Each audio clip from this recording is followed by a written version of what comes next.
Sir, anong ginawa niyo para manalo? Siguro yung preparation ni Coach YG.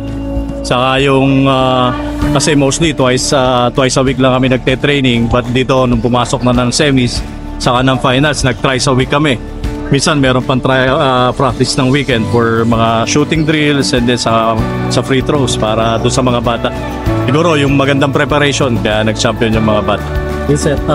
Sir, bati kayo, sir.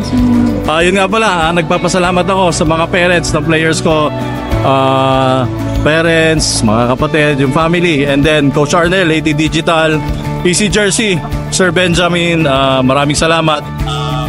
AT Digital, Boss Patrick ng Quick and Car Wash, si Coach YG, Coach JM, lahat ng coaches ko, DPH 615, sa Lejo, Antipolo, maraming salamat sa support nyo.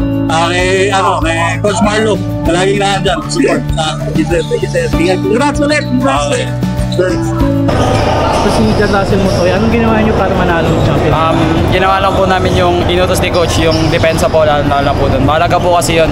Hindi po kami makakapensa kung wala po kami depensa. Bumati po pala ako sa Rizaleño po. Thank you po sa opportunity na binigay po sa akin. Kay Coach Elgin po, kay Coach YG, kay Coach Arnel po. Sa mga ka-teammate ko po, kila Drew, kila Deng, kila Arthur, sa lahat po sila. Pinaghandaan din talaga namin itong finals. Unang-una, nag-meeting kami mga coaches, Coach Elgin, Coach Jem, Coach A.